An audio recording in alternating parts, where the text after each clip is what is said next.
Welcome to the Lyrically Speaking podcast, where we dissect, dig deep, and discover the lyrics to some of the most popular songs ever written. We ask, what are they really telling us? What can we learn? Or unlearn in some cases?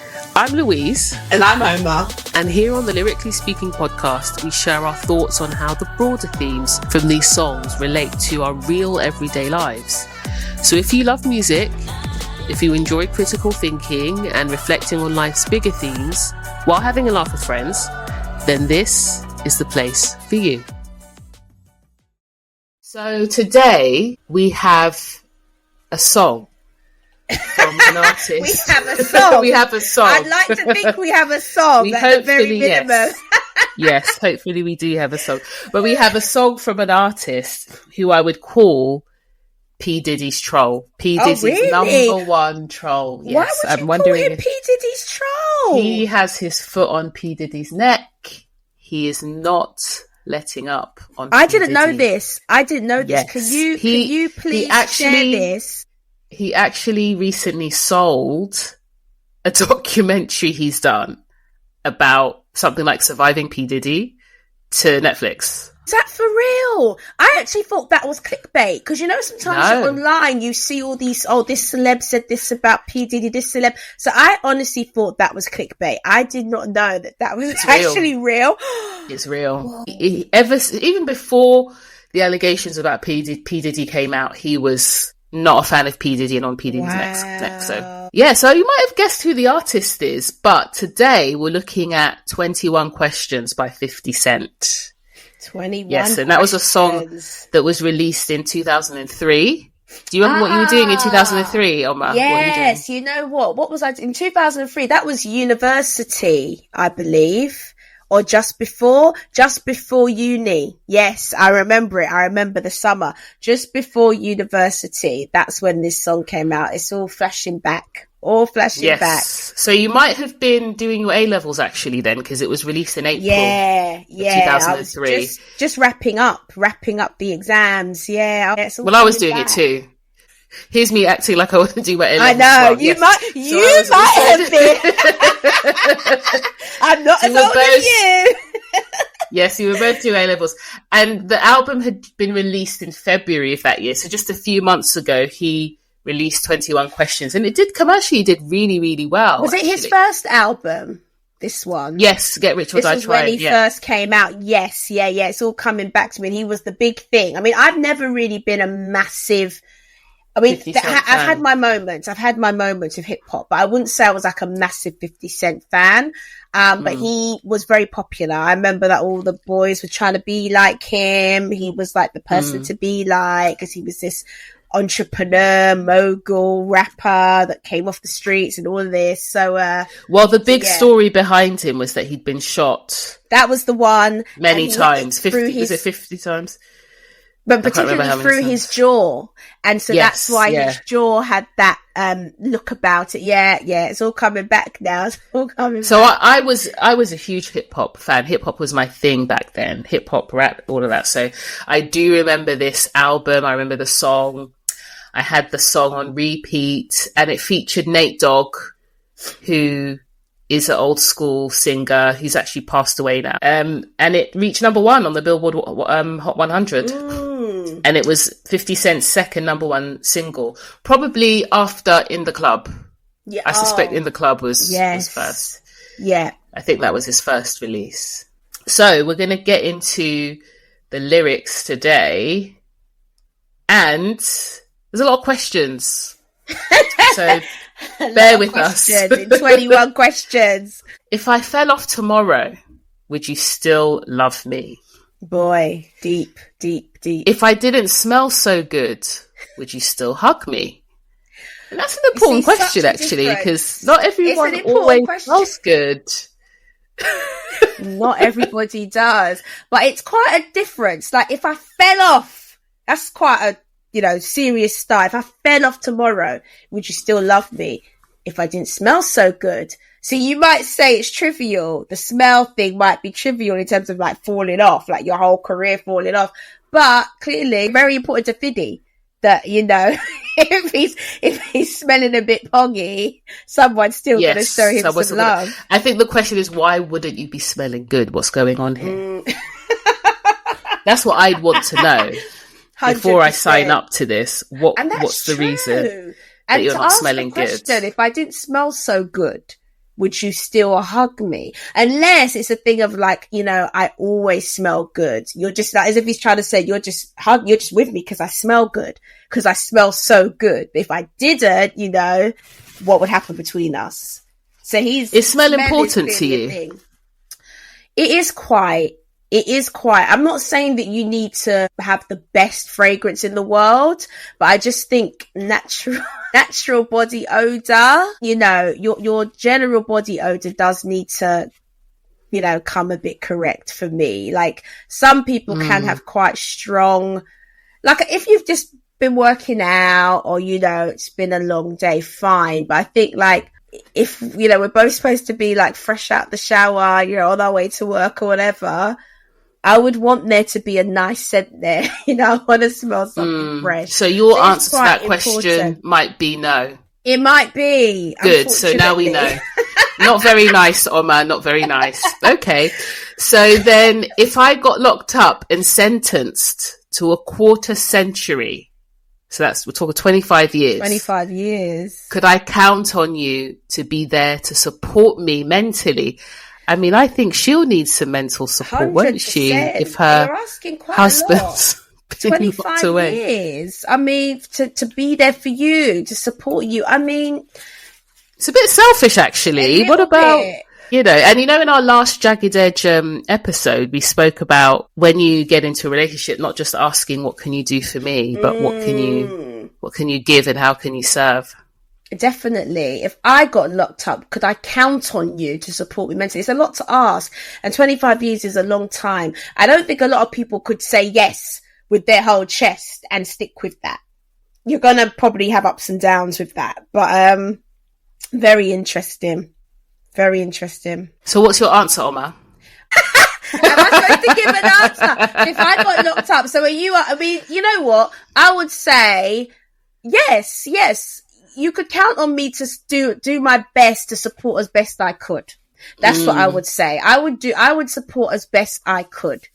It might not be what you want, but I would do my best. If you were my good friend or, you know, somebody that I really cared about, then yes, you could count on me to support you in the best way I could. How about you? It might depend on what the person is being locked away for, isn't it? You know what? That's also another thing. You see, you're coming with all the other angles. These questions, they're not really cut and dry. Fiddy, no. They're not cut and dry questions because it does depend. It actually depends on what you've probably got to take these questions away, think about them, discuss them with some friends and family, and then come back with the answers. You need to confer. Because it depends. Why are you locked away for 25 years? Yeah, that's what we need to know. So true. Because that's and then he goes, if I went back to a hoopty, which is just like a rubbish car, from a Benz, so he's downgrading from a Benz to a rubbish car, would you poof and disappear?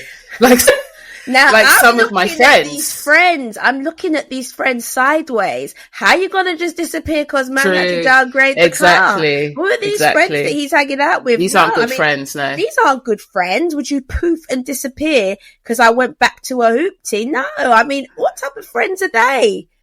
Your friends should be down for you no matter what you're driving. So I don't call these real friends. They're definitely not friends, these people. But it's no wonder he's insecure and asking all these questions, isn't it? If he just had to change his car and then he called his brethren and his brethren didn't pick up the phone. Yes. So he's obviously trying to figure out, is this woman just with him for material gain or for material reasons? But I think for anyone to ditch a friend or a family member because they downgraded their car, that's a bit harsh. It's a bit harsh. So if I was hit and I was hurt, would you be by my side? If it was time to put in work would you be down to write? You see this one now, put in work again. This is one where I need to know what type of work is this, because I don't, put in what work. People have jobs. I mean, we've already got our 9 to 5s. Now you talking about putting in work. We were just talking, Lou, there, weren't we, about stress and doing too much. I'm in a season where, I'm trying to do soft life. I'm looking at all these ladies on Insta. There's all these movements now. Hashtag soft life. Women who just wake up and go and do the garden and wear earthy clothes, and it's a whole thing. No, he's asking, are you gonna work? He's like, no. If it was time to put in work, I'm like, no, like, sorry, I'm not sure. Like, there's enough work in this world. Like, do I really have to work to be, relating with you? It's just a lot for a guy to ask, I feel, personally. I think for me, again, it comes down to what work are we talking about? Is it illegal activity? Because you're in jail. Wow. And I don't know if the work you're asking me to do with you is gonna put me in jail too. 100%. So there's more questions. He's hinting because he says, if I got locked up and sentenced to a quarter century, if I didn't smell so good, you see, he's almost hinting at this kind of activity. And then it's like, if it was time to put in work. So yes. Like, you see what I mean? He's like grooming you. 100%. He's grooming you to get ready. It's all the stages to get ready to do the same type of dodgy work. You can hear it. So I don't know about that one. I don't know. So then he goes on, I get out and peel a nigger cap, chill and drive. Can you translate that for me, please?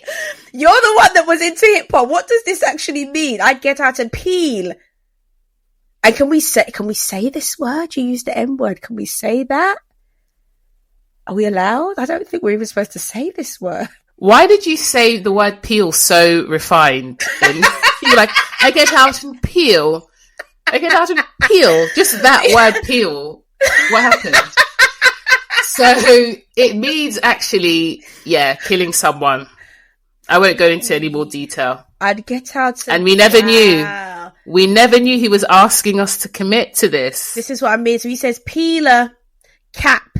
So cap what? Like peel is cap. Like head. Yes. Wow. And chill and drive. So you're going to basically hit and run. Yes. Like drive by. Yes. Yeah. Boy, oh boy, oh boy. Boy, oh boy. I'm not sure. So, if it was so now we know what the work is. If it was time to put in work, would you be down to ride? So you want me to be associated and then we ride. So I'm driving alongside. Ride or die. Nah. Yeah. That's not me. That is not me at all. So I'm like, Fiddy. We're not involved. I'm not the one for this, Fiddy. Sorry. No. Yeah. So, but then he goes on to say he's asking questions to find out how you feel inside. Well, at this point, I'm a bit concerned. That's how I feel. I'm a bit scared at the previous line. I don't know if I want to get involved anymore. How are you feeling inside? I'm feeling really scared. I feel like it went from something that was so, if I didn't smell good, but to be fair, it was like, I didn't smell good, but then you started talking about prison. It just jumps quickly, so then you already got me a bit shook. Then you went back to your hoops, and I'm like, there ain't nothing wrong with a hoop. We all had a hoops back in the day. We all had our little punto and our little ching bang. That's okay. But then now you start talking about peeling people and no, Fiddy, you really got far with this one. I'm not involved. No, you didn't feel the work either. You didn't really want to work. I think that's the point that you bailed when you mentioned work, and you said that's contrary to my values right now. Soft life right now. And you said no. I was still around. At the work, but then we got to. I get out and peel a nigger cap, chill and drive, when we're not involved. Then he's asking us how we feel. And I wonder if he's asking us how we feel at this point, because he knows what you just said is a bit questionable. Yeah. Then he goes on to say, if I ain't rap because I flip burgers at Burger King, would you be ashamed to tell your friends you're feeling me? Now, see, it's like we've gone back now to something that I think is quite moderate. We've gone from prison to peeling ends. I can't say the word, to peeling, and then we've gone to flipping burgers at Burger King, which I think is quite normal. I'm sure we all had a pal or two that were, you know, working in a McDonald's or Pizza Hut or whatever back in the day. So, you know, yeah, I don't think you should be ashamed of anybody that's, you know, earning a decent living. But I'm a bit confused as why, you know, if I ate wrap because I flipped burgers at Burger King, but you've just been peeling and doing all this stuff. So I'm like, well, you know, There's a lot going on. There's a lot going on. From the Benz to the hoop tea and then killing and then Burger King. There's a lot of scenarios being painted. And you're asking me to put all these scenarios into one person, which is you. Really tough, because, you know, there's a real situation here. Like, there's a real person who has a real life, and then you're asking me to just conjure up a myriad of different... This is a confusing song. Very tough song to get your head around. And then, of course, in the music video, he is actually in jail. And I believe it's Megan Good who is sitting... Megan Good comes to visit him in jail. And he's asking her all these questions while he's in jail. Back. Of course it was Megan Good. Yes, that's all coming back to me now. And she doesn't look overwhelmed. Really. Not at all. She looks at any points. No, she doesn't. She doesn't look overwhelmed by the questions at all. So, okay. So then we close off that verse with, now we could have a little drink, you know, a nightcap, and we could do what you like. I know you like that. And then it goes into the chorus, sung by Nate Dogg. Girl, it's easy to love me now. And I think this is where we start to get an idea of really what 50 Cent's getting at when we get to the chorus. So Nate Dogg sings, girl, it's easy to love me now. Would you love me if I was down and out? Would you still have love for me? Girl, it's easy to love me now. Would you love me if I was down and out? Would you still have love for me? Now so he wants to be, basically, this song is about someone who wants to be loved, not for what he possesses or not for his status. He wants someone that's going to love him no matter what, basically. Yeah, we can hear. And we're going to talk about how realistic that is. This idea of complete, absolute, unconditional love no matter what. Yeah. You know? Okay, so then the second verse, I'll just take a snippet from that. He says, now, would you leave me if your father found out I was thugging? Boy. So there's the crime come back again, the crime element. Come back, it's what I mean. It's resurfacing. So is this song really, I don't know, is it really about wanting someone to love you no matter what the circumstances are, or you want someone to love you through some criminal activity? They're two quite different things. They're two quite different things here. This is where we start to really talk about unconditional. Two quite different things. And I think it's quite, it's a lot to expect somebody to be down through certain activities, you know, to expect someone to stick around. I think it's quite a lot to put that on another human being personally.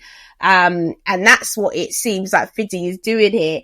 I mean, for me, if your father found out I was thugging, I mean, I guess, yeah, maybe she's young, you know, so I suppose in a way that matters. I think what he might be alluding to here is if your father basically doesn't approve of me, would you, you know, go against your father and just stay with me anyway, no matter what your father thinks? And, you know, I do think it's important to have, you know, to listen to our family and friends. Yeah. If they think someone's not a good influence. So I don't know about that one. Yeah, I'm not sure about that one. I mean, it's just the fact that you're fucking in the first place. I mean, I'm just not sure about the fucking, just generally. I mean, forget the family knowing, you know, what that's, I mean, it's hardly an endearing quality, you know. It's, you know, it's not the best, is it? Yeah. And then he says, do you believe me when I tell you, you the one I'm loving? Well, that depends, doesn't it? Depends, Fiddy. You see, I can't just believe you because you say. That's what I'm saying. Now you want me to just believe what you say, but then I know that you've done some criminal activity. You're peeling people. You talk about going down for 25 years. It's like, can I believe what you're saying? I don't know. He's putting a lot. He's putting a lot on this woman. A lot on this poor lady. And he's not once talked about, what can I give you? You know, what do you need from me? He's not asked that 100%. Question at all. He wants this woman to be there through jail, crime, everything. But is he going to be there for her? This is what I'm trying to say now. This is what I'm trying to say. It's all about her being there. He can do whatever he wants. He can go and work in Burger King. He can do drive-bys. He can do whatever he wants to do. And she's supposed to stick around and be working. Let's not forget. Yeah, it's true. She's got to help him work. And be working and help him out and do all of this. And he's not said one time that he's going to be around forever, that he's going to love her to the end, that he's going to... There's not even one line. Not even one line. Well, actually, I think there is as we get to the end of the song. He does start to now talk about his feelings about her. But that's a bit late. It's very late. It's very late. After you bombarded me and given me, the Spanish Inquisition. It's a bit late. He's not really selling a relationship with him very well. It sounds like it's going to be stressful. I'm going to lose my hair. 100%. I'm going to, have sleepless nights. And I'm going to be alone, actually, because he's going to be in jail for 25 years. Do you know what I mean? So he's not selling it. He's not selling it. We're not really attracted to this at all. We're not attracted to it, no. So then he says, are you mad? Because I'm asking you 21 questions. Yes, I am. Yes, we are. It's too much. At least he senses it. He senses it, isn't it? He gets the gist that, yes, we'll probably be mad. So that's good. EQ, self-awareness 100% is in play. 100%. And then he says, are you my soulmate? Because if so, girl, you a blessing. And I just feel like that's a bit rude, to be honest, because you've bombarded me with all these questions and it's only at the end that you're asking if I'm your soulmate. First of all, don't you know? I should be asking you that. Exactly. And why didn't that come first? Because then, I'll know whether or not it's worth sticking around for his questions. But you're not even sure. Yes, you're not even sure if I'm your soulmate. From the beginning. Yeah, no 50, no Fiddy. And then we have the outro again. Could you love me in a Bentley? Could you love me on a bus? So it's not the BMW anymore. It's a Bentley. Okay. But then he says, could you love me on a bus? I don't really get the whole bus thing. Is it that he's living on a bus? No ride in the bus. In the States, if they're taking public transport instead. When I was young, I used to be like, what's the big deal about riding the bus? Because in London, you get the bus everywhere. But no, you don't be riding the bus if you're living in LA and all these places. In New York, you can get on the subway. That's quite normal for people to jump around on the subway. But you don't, if you're riding a bus, it means you don't have a mode of transport. Not having a car in some places in the States. So it's not good. It's a big deal. So it means... Interesting. Could you love me if I could get around in my Bentley, or if I couldn't get around, could you still love me if I had to get the bus? Yeah. So then the outro says, goes on to say, I'll ask 21 questions and they're all about us. They're not about us. They're about you. About him. Exactly. They're about you. Let's be honest. Let's be honest here, okay? Then again, could you love me in a Bentley? Could you love me on a bus? I'll ask 21 questions and they're all about us. So lots to think about here, especially around this theme of unconditional love. And there's two questions I've got for you, actually.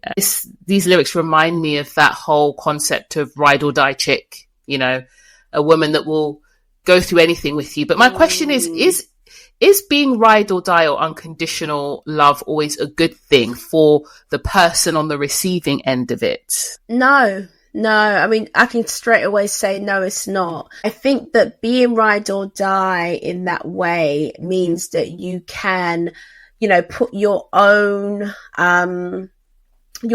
needs, and also, I would say more than needs, even just your own standing in society and future at jeopardy. So I've never really been a, advocate for that sort of ride or die at all. I mean, it would always depend on people's morals and ethics and, whether they're aligned. For some people, I mean, if you're both you know, living particular types of lives, then it might not matter, right? It's like, yeah, I'm going to ride or die because this type of stuff I do anyway. But I think if you're someone who isn't into a particular lifestyle or isn't into a particular type of thing or doesn't, you know, have a particular set of values, then I think that whole ride or die, I just think, you know, people have to really think about how sometimes certain conduct can just impact their future.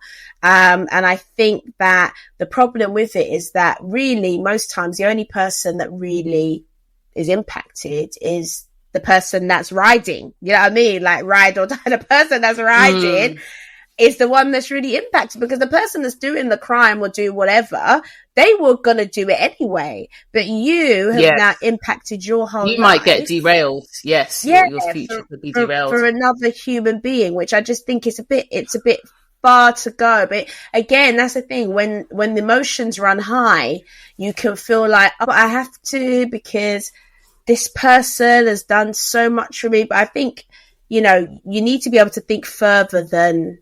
You need to be able to just think about all the implications sometimes of what it means to stick by certain types of behaviour. That's what I'd say. Yeah, and I think sometimes that ride or die love can actually be enabling, and it's not what the person needs actually, because it enables behaviours that aren't conducive for that other person's future. So for 50 Cent's future, for instance. Definitely. And what you need is someone who will draw a line and who will have boundaries and will say, actually, no, I'm not accepting this. And that can be the thing that prompts people to wake up and say, oh gosh, someone's not actually accepting that behavior or that thing that I'm doing. I've got to try and improve it or fix it. And so it's not always the best thing for us to have someone that's just going to put up with absolutely everything and anything that we do. So is he even really desiring the right thing for him to be a better person, at least? I'm not so convinced. No, I agree. And I think that's the point. We shouldn't even want anyone. To be honest, I don't even think we should want someone to ride or die. I think actually, as people who are striving for betterment, always trying to be the better version of ourselves, we should actually want to surround ourselves with people that are going to check us. That are going to check us and be like, you know what? No, that's not cool. That's not, you know what? That's not going to get you to the goals that you said you had, you know, that type of thing. So, I think it's important. Because we don't often see love and truth as being connected. Oftentimes we think they oppose each other. Yeah. That love is on one side and truth and sort of, you know, being challenged is on the other. When actually they coincide with each other. It's kind of like, you know, if I'm walking down the street and in fact, this happened the other day. I was walking somewhere and there was a woman in front of me and she had a backpack on and the backpack had ridden her skirt up and she didn't have any, all you could see was her underwear. Yes. Now, some people might say, oh, you know, don't embarrass her. Don't say anything. That's not nice. Whereas I'm sort of veering towards the path of, well, truth and love are connected. Definitely. And hopefully she'll appreciate the fact that I told her. So I did tell her because I thought there's no way I'm going to let her ride on the train, on the 100%. Tube with her underwear visible. And she was very grateful. But just painting that picture to say that sometimes we can think, oh, telling people the truth means we don't love them. When actually sometimes it means the complete opposite. Yeah. And people who don't love us will often not tell us the truth, and even worse, they'll talk about it to other people and not to us. Right. And that's the worst. I actually think that's the worst. So other people will be, you'll be telling other people, oh, he did this, he did that. Can't believe this, and that again. But you're still there. You're still riding. You're still, you know, acting like everything is cool and not really telling this person all the things that you feel or things. And I agree with you. I definitely think, you know, the truth is really important. And again, I think it boils down to that thing of like, giving to other people. I think we kind of, you know, it's a very giving thing to be able to share with people, obviously with the right tone and using the right language. But I think it's very giving to be able to share with people your views and what you really think, provided obviously you have the relational capital to do that. You need some relationship to do it. But I think, when you are in a, close relationship with someone, I think it's really important and really key for both parties to always be honest and not to just go along with everything that is said. And it's not just having relational capital. It's even when you do have relationship capital, it's how you say it as well. Saying it with respect, definitely, not in a way to humiliate the other person or talk down to them or make them feel less than, but in a way that lets them know you want to actually lift them up, and with gentleness as well, and compassion and grace. Definitely. So those are all factors. But what that would look like in this song is when 50 Cent says, would you support me through criminal activity? It would be like, well, no, because you're already in jail for 25 years. And because I love you, that's not something I'm willing to love you through and stand by while you do it. But he doesn't want that answer. He doesn't want that answer, though. Exactly. He wants her to say, I'm going to do he's going to do what he's going to do, and you're going to stick around and pick up the pieces afterwards. I mean, ultimately, we can't really sit here and say that, criminal activity is good. Criminal activity is not good. It hurts people. So, for someone to expect another person to endorse, condone them harming other people, it's a bit much. It's a bit much. There is, of course, balance to it, though. And there is an important aspect to this song that he's potentially getting at as well, which is loyalty and not loving people for superficial reasons. Yeah. But there's limits to that, though. There needs to be boundaries still. It doesn't mean that people should just feel they can behave anyway, endanger you, continuously cross your boundaries, and you're just meant to enable that behavior. Yeah, definitely. I think as well, though, I mean, even when he talks about loving him, this is what Fiddy, for superficial things, really, I mean, a lot of the stuff he seems to be alluding to is ill-gotten gains, though. You know what I mean? Like, it's ill-gotten gains. True. So actually, could be, yes. Yeah, I would, that could be. Honestly, in that case, prefer the hoops. I'd prefer you flipping burgers. Like, the Benz is not the thing for me. If it's ill-gotten gains, I'm not too interested in that. It's more like the other way around. Do you know what I mean? As opposed to saying that Burger King is the negative. Well, for me, the Benz is the negative if you got that by doing something criminal. Do you know what I mean? So it's interesting, that thing about loyalty. And superficial items, and some people don't care. To be fair, some people don't care how you make your money and where you get your stuff from, and that's absolutely fine. But I think for me, on a personal level, I think how you get your wealth is just as important as having it. You know what I mean? Like, it's about how you got it as well, and all of that, because all of that reflects the type of person you are, and ultimately the character you have. And I think if you can do something, or I wouldn't say legal, the word I'm looking for is you can do something devious or diabolical to get wealth, then you could easily do that to me or my family, or do you know what I mean? It's like, where does the boundary stop? So, I think looking at all of those behaviors as well, is quite important when we're looking at this business of unconditional love. It's like, you got to look at the facts. And I think we said this before, like, let's look at the facts. Okay, so this guy says he loves you, but he's willing to, for example, defraud an old woman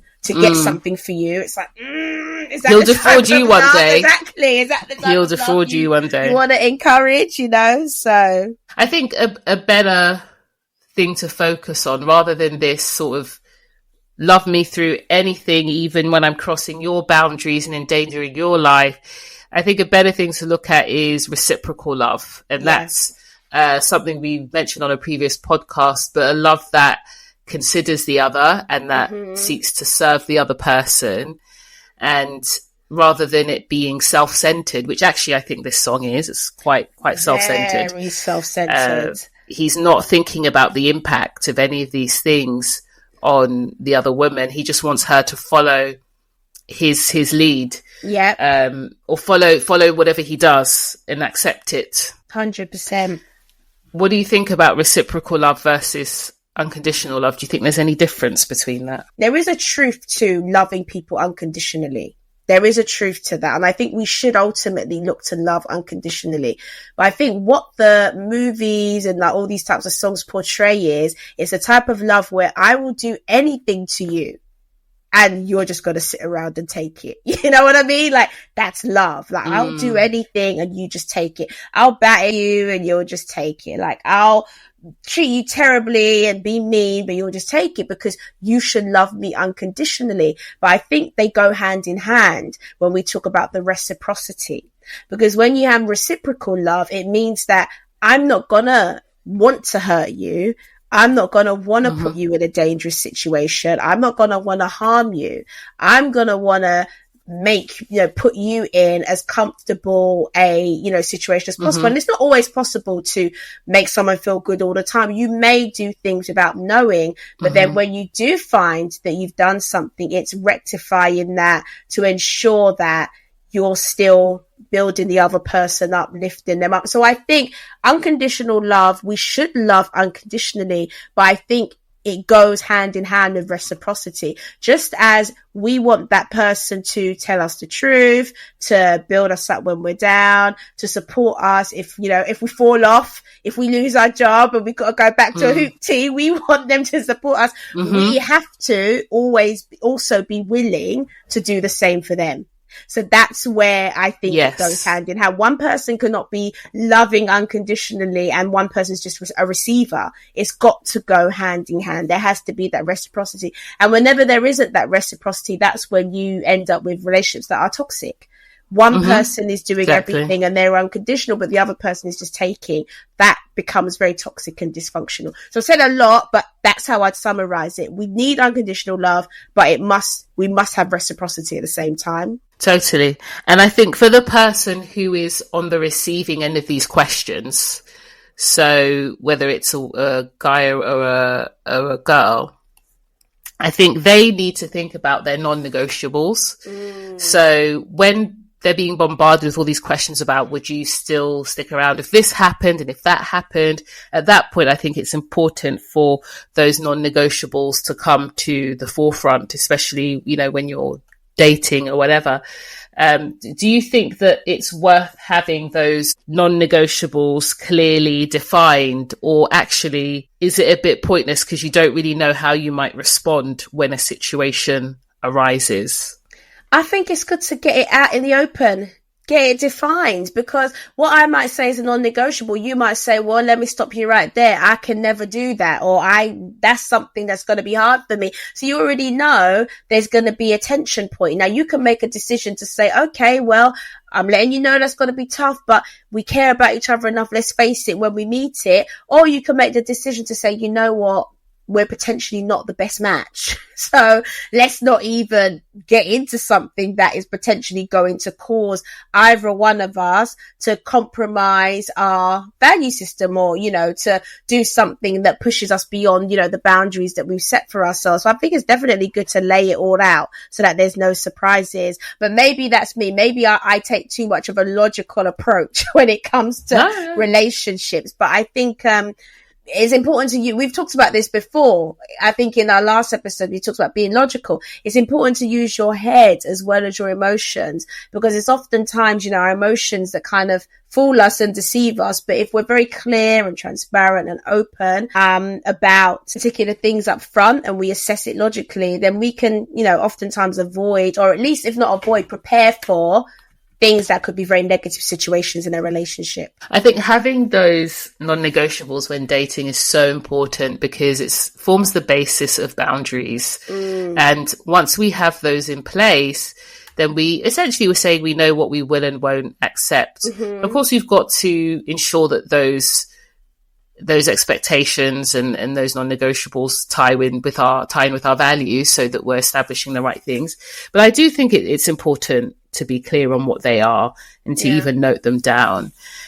Because sometimes what can happen is we can find ourselves actually putting up with things in a relationship that we said we never would. And that can happen very subtly and slowly. And I'm even thinking about, I watched this documentary the other day on Netflix. I was telling you about it, about the 7M TikTok cult. I've not seen it. I'm TikTok dance cult. Digging into it. Oh gosh. It's just so interesting to see how people, this particular lady who was trapped into the cult seemingly comes from an incredibly loving family and used to do dance TikToks with her sister, and they were very close. And she has given up that family relationship for this cult, for a group of people who don't actually love her and who are manipulating her. And she's probably found herself accepting things in this relationship with the fake church, the cult, that she would never have accepted. And that might be because she didn't have those clear non-negotiables established in how she relates with others, that form those boundaries that almost serve as a red flag and an alert when things are being crossed, right? Definitely. And they help to sort of be a bit of a compass and a guide to us. So it's important to have them.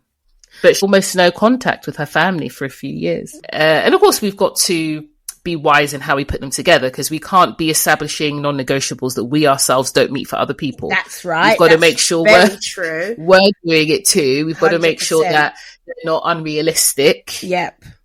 And they're not too demanding. Yep.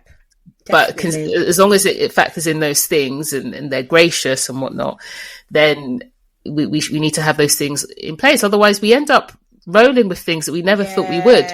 You know, Megan Good in the music video with 50 Cent for 21 Questions is now visiting him in jail and being bombarded with loads of questions and demands. And had she just had that boundary, or had she said to him, look, if you go to prison, if you do something criminal, that is a non-negotiable for me, that would be it. He'd know, well, I did what she said I shouldn't do.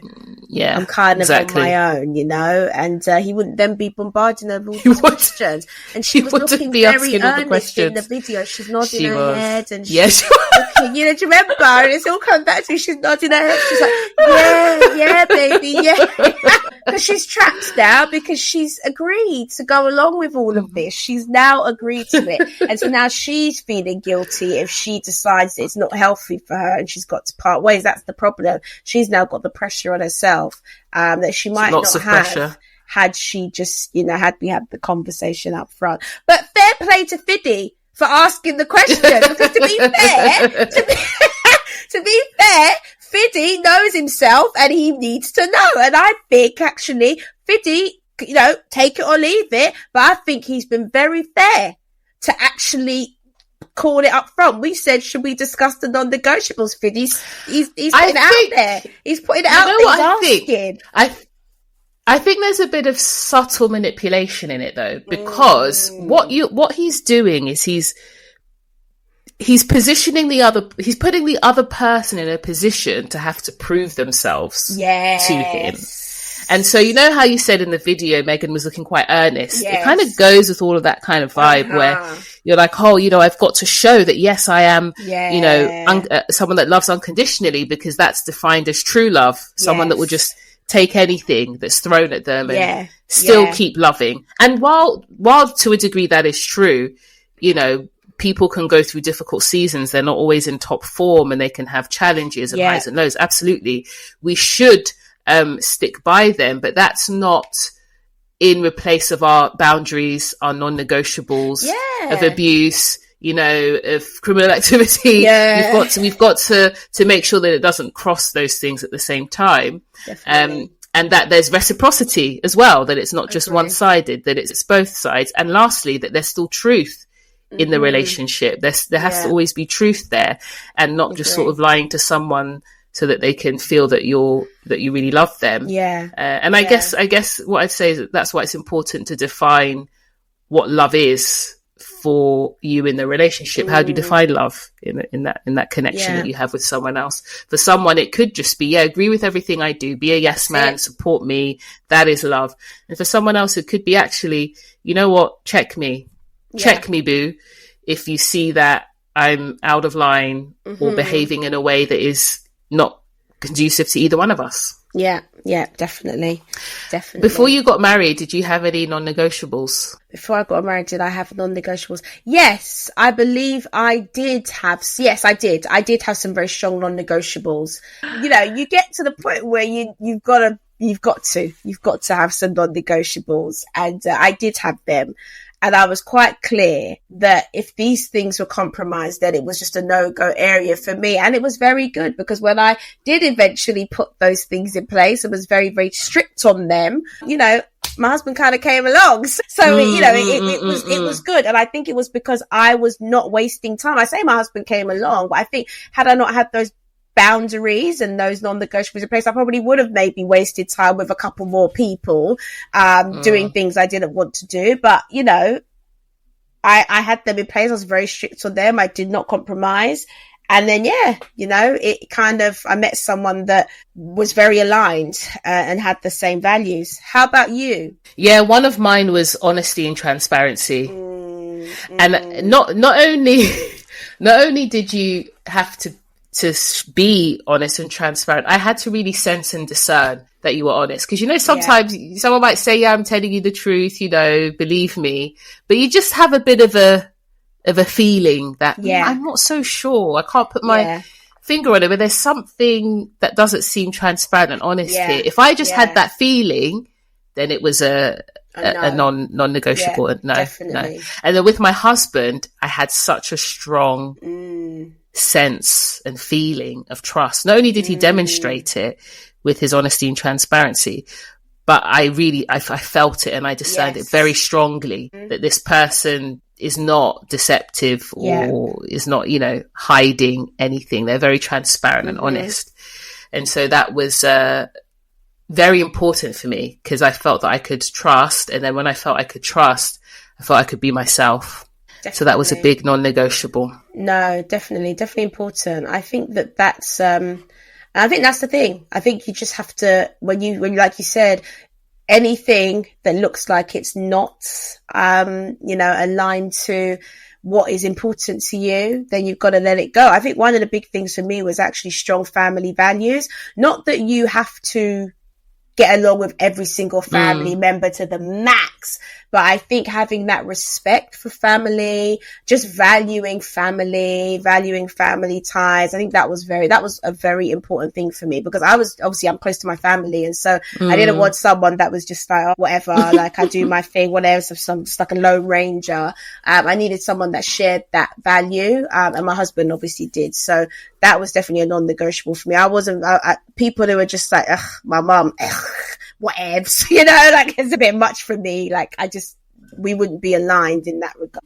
So one of your 21 questions would be, if I had to go see my mum on your birthday, would you go with me? I think just having respect for family and family values, I think, was more the thing. So like, if I told you I was going to go see my family abroad, would you cuss me out for it? You know, that type of thing. Okay, cool. So what are your key takeaways, Omar? My key takeaways are, Fiddy, it's too many questions. Stop the criminal activity. We don't want it. Me not support it.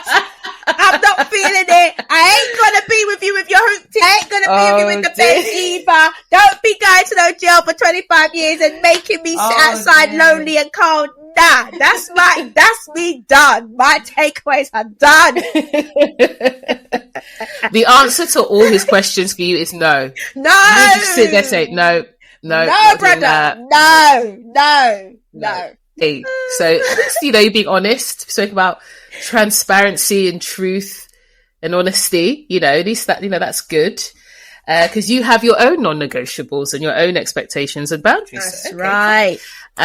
My key takeaways are what you said, but also, you know, that we should really, rather than demand unconditional love, we should aim for reciprocal love, which is considering the other, putting service at the heart of the relationship.